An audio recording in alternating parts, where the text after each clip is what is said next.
លោកចេះនិយាយពាក្យនឹងចេញមករួចដែរ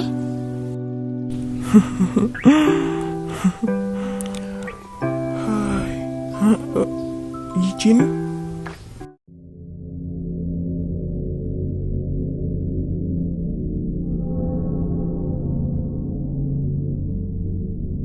មែនហើយឃើញមកខ្ញុំអញ្ចឹងភ្ញាក់ផ្អើលខ្លាំងហ៎រាល់ថ្ងៃបងចាប់ទុកខ្ញុំជាស្អី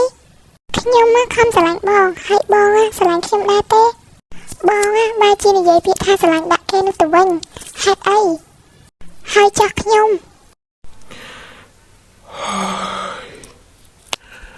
យីជីន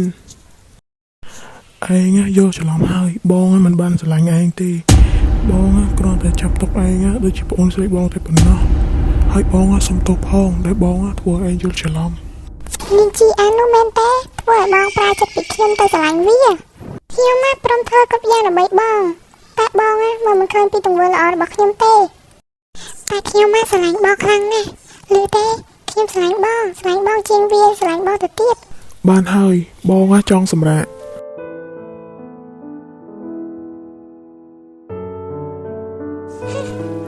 ហេតុអីបានបងចង់បានបែបនេះមែនទេខ្ញុំនឹងធ្វើឲ្យបងភ្លេចភ្នែកម្ដង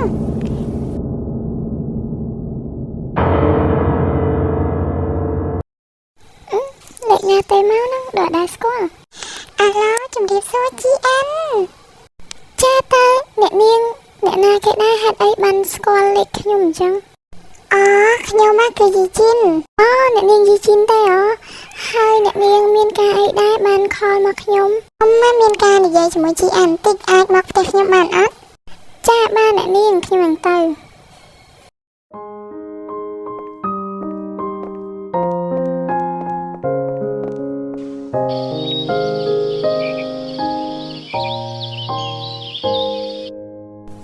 នេះគឺជាតែយីជីន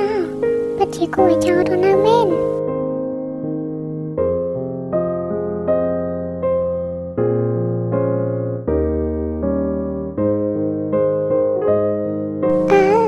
យីជីនជីអាននាងមកដល់ផ្ទះខ្ញុំហើយមកអ្នកនាងចេញអង្គុយលេងតើអ្នកនាងមានរឿងអីចង់និយាយជាមួយខ្ញុំដែរចាមានច្រើនណាស់ហើយមានអារម្មណ៍ថាឃ្លានណាស់នេះរត់ទៅញ៉ាំអីបន្តិចសិនលោកដូចជាប្រហាក់ប្រហែលមុខតែខ្វាំង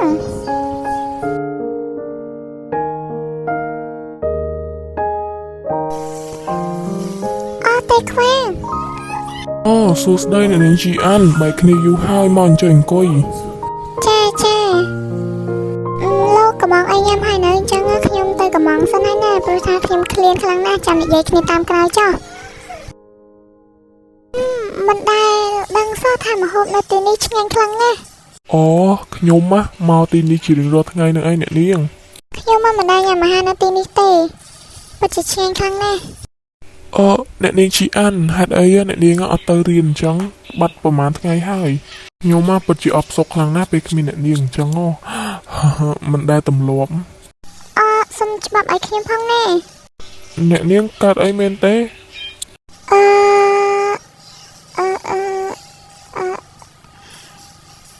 ដោយសារតែខ្ញុំធ្វើឲ្យសុជនធ្លាក់លើកម្មចដាអញ្ចឹងហើយខ្ញុំត្រូវមើលថែគេអញ្ចឹងហើយខ្ញុំផ្ដាំតាមលោកឲ្យដាក់ច្បាប់ឲ្យខ្ញុំផងណាគ្មានរឿងអីកើតឡើងទេហេតុអីក៏វាមានសំណាងជាងខ្ញុំរហូតអញ្ចឹងគួរឲ្យខឹងមែនទេខ្វាំងបាទអ្នកនាងចឹងខ្ញុំសុំទៅវិញសិនហើយណាចឹងខ្ញុំសុំទៅដែរបានអត់ចាបានលោកអាចទៅបានយើងត្រូវទៅឥឡូវនេះហើយអ្នកនាងចាបាត់មែនហើយតោះសុជនណែញ៉ាំបាយហើយកុំភ្លេចលេបថ្នាំផងណាហើយសម្រាប់ចាស់ខ្ញុំនៅកំដរលោកជីអាននាងមានដឹងទេថាជើងរបស់សុជនណារឹងមកបន្តិចម្ដងហើយណាខ្ញុំក៏គិត អញ្ចឹងដែរមើលទៅគេប្រហែលជាក្រនបាហើយមានសង្សារគេជួយអីចឹងណាតែជីអានមិនមែន តោះមកទេខ្វាងយើងកុំរំខានក្តីសុខរបស់គេខ្ញុំអរគុណនាងច្រើនហើយដែលមកមើលថែខ្ញុំប៉ុន្តែខ្ញុំមិនត្រូវការនាងទៀតទេហេតុអីខ្ញុំធ្វើអីខុសខ្ញុំខំមើលថែលោកហើយខ្ញុំដឹងប៉ុន្តែខ្ញុំមិនចង់ឲ្យជីអានយល់ច្រឡំខ្ញុំនឹងអ្នកនាងទៀតទេខ្ញុំសុំទៅណាមិនបាច់មកមើលថែខ្ញុំទៀតទេបើមិនចង់ឲ្យខ្ញុំស្អប់មុខអ្នកនាងខ្លាំងជាងនេះ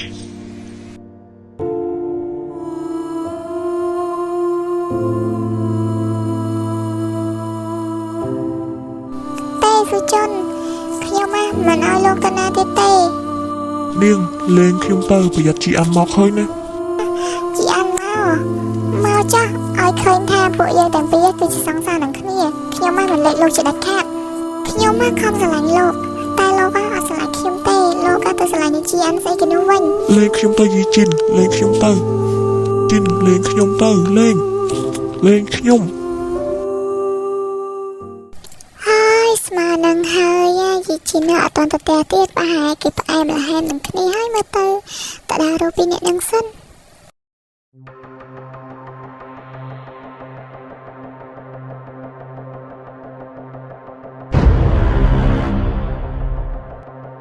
សុំទោសផងខ្ញុំមកកាត់ចង្វាក់អ្នកទាំងពីរហើយជីអានមិនដូចដែលនាងឃើញទេណាជីអានខ្ញុំមិននឹកស្មានថានាងដល់ថ្នាក់នឹងទេយីជីនចាប់ពីថ្ងៃនឹងតទៅមិនបាច់ឲ្យខ្ញុំមកឃើញមុខទេជប់សិនជីអានមិនមែនដូចដែលនាងគិតទេខ្ញុំហើយនឹងយីជីនណាមិនត្រូវជាអីនឹងគ្នាទេខ្ញុំចាប់ទុកជាយីជីនត្រឹមជាប្អូនស្រីតែប៉ុណ្ណោះខ្ញុំជាភ្នែករបស់ខ្ញុំ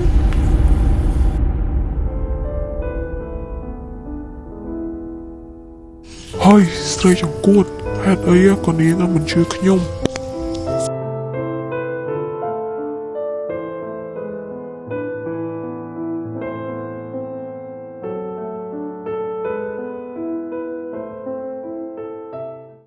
អូយចេញលេងដល់ញ៉ាំអីនេះតោះស៊ីទៅទៀតស្អីគេហ្នឹងអត់មានអីទេចាំបងចូលរៀនណាប្រយ័ត្នមើលមេរៀនហើយប្រយ័ត្នគ្រូសួរវ៉យ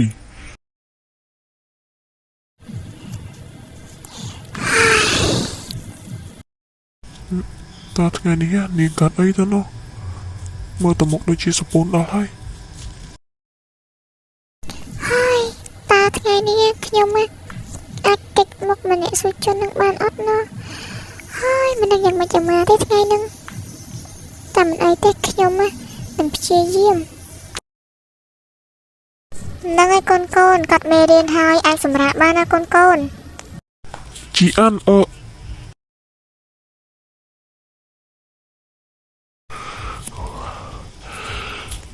ហេតុអីក៏នាងកិច្ចមុខពីខ្ញុំរហូតអញ្ចឹងតើខ្ញុំធ្វើអីខុសឲ្យខ្ញុំសុំទោសផងណាសុជនខ្ញុំមិនអាចខុសពាក្យសន្យាជាមួយជីជីនបានទេហើយជីអានតើនាងសន្យាជាមួយខ្ញុំបានទេអ្នកនាងធ្លាប់ប្រាប់ថាអ្នកនាងអត់ស្រឡាញ់សុជនទេត្រូវអត់អញ្ចឹងឲ្យសុជនមកខ្ញុំវិញមកណាខ្ញុំខ្វះគេមិនបាននោះទេខ្ញុំសុំទៅណាអ្នកនាងចាមែនហើយខ្ញុំមិនដែលស្រឡាញ់សុជនទេប៉ុន្តែហើយរឿងផ្ចប់ពីរបស់ពួកខ្ញុំក៏គ្មានអីកើតឡើងនោះដែរខ្ញុំឲ្យសុជនទៅអ្នកនាងខ្ញុំនឹងកិច្ចមុខពីគេរហូតដល់គេវិលទៅស្រឡាញ់អ្នកនាងវិញណាតែសន្យាណាជីអិនខ្ញុំមិនអាចខុសពីសន្យាបានទេហើយចេញពីរៀនហើយមានអារម្មណ៍ថាឃ្លានណានេះលោកដើរតាមខ្ញុំមែនណានេះអ្នកនាងគិតថាខ្ញុំចង់ដើរតាមអ្នកនាងខ្លាំងណាស់ទៅប្រហែលដែរហ្នឹងជីអានខ្ញុំមានរឿងនិយាយជាមួយនាងតែខ្ញុំអត់មានអីនិយាយមួយលោកទេឆាប់ទៅផ្ទះលោកខ្លាចលោកយីជីនមកឃើញតែខ្ញុំមានរឿងច្រើនណាស់និយាយជាមួយនាងណាជីអាន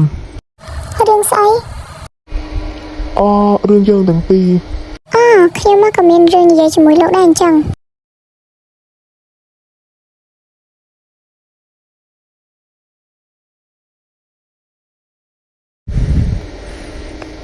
hạt ấy áថ្ងៃនេះមិនក៏នេះកិច្ចមុខខ្ញុំរហូតអញ្ចឹងនេះខ្ញុំមកខកអីមែនហេតុអីក៏នាងកិច្ចមុខខ្ញុំរហូតអញ្ចឹងហើយមិនដឹងថាខ្ញុំខកអីទេនេះទេលោកឯងឈួរទេខ្ញុំមកកិច្ចមុខលោសឹងតែរាល់ថ្ងៃហើយទឹកមួយថ្ងៃនឹងធ្វើល្អដាក់ខ្ញុំទេខ្ញុំប្រាប់តាមត្រង់ទៅចាស់ខ្ញុំមកធ្វើមុខលោខ្លាំងណាស់ខ្ញុំឲ្យខ្ញុំឃើញមុខទៀតទៅក្រែងខ្ញុំប្រាប់លោកនៅពេទ្យហើយតើថាពេលខ្ញុំមើលថាលោកហើយខ្ញុំមករវីរវល់នឹងខ្ញុំទៀតខ្ញុំមកពិតជាហត់នៅនឹងលោកខ្លាំងណាស់ហើយ chị ăn chốc sânយ៉ាងណាយើងទាំងពីរនឹងភ្ជាប់ពាក្យនឹងគ្នារឿងភ្ជាប់ពាក្យយើងទាំងពីរគ្មានអ្វីកើតឡើងទេខ្ញុំមកនឹងផ្ដាច់ពាក្យហេតុអីទៅchị ănហេតុអីក៏នាងធ្វើអញ្ចឹងខ្ញុំមកស្រឡាញ់នាងណាហេតុអីchị ănហេតុអីខ្ញុំទៅទេហើយហត់នឹងចាំស្នេហ៍ពិតហត់នឹងគិតគេគិតតែម្នាក់ឯងចាំគេបែកសង្សារជឿនាងប្រាប់ថាស្នេហ៍ល្បែងខ្លួនបោកបងប្រើការមិនអូនចង់ដើរខ្សែលើបងដឹងច្បាស់ពេលគេខលចូលមកលេខបងសួរនួនអងអូននៅទេហើយខ្ញុំសុំទោសផងនេះតែនេះគឺជាទូនាទីរបស់ខ្ញុំនៅកិច្ចមុខលោកហើយថាខ្លួនប្រត់ស្នេហ៍គេស្មានមិនដល់តែគេផងមិនទាន់ចំផងក៏មកតើនាងហៅខ្ញុំមកនិយាយជាមួយមានការអីទៅនោះ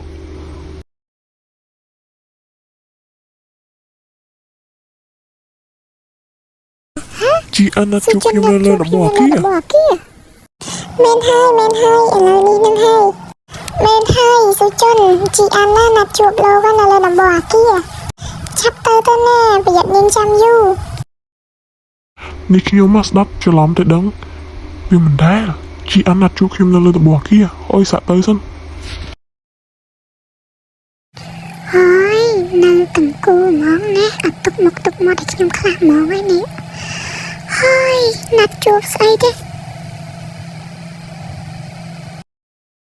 យ៉ាងម៉េចលោកណាត់ជួបខ្ញុំមកមានការអីដែរខ្ញុំមកមិនតំណេទេណាឲ្យខ្ញុំសុំទោសផងណាអ្នកទាំងពីរខ្ញុំមកពិតជាល្ងងពិតមែនស៊ូចូលនឹងមិនបានស្រឡាញ់ខ្ញុំហើយខ្ញុំមកខំប្រឹងណា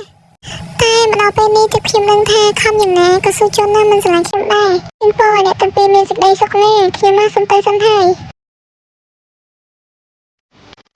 ខ្ញុំស្រឡាញ់នាងណាជីអាន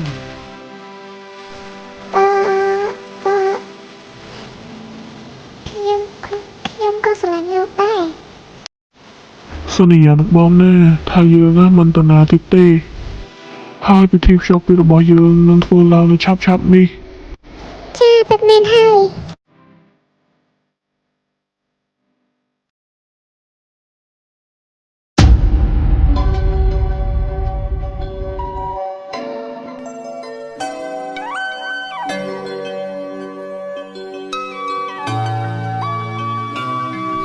នឹងស្នេហ៍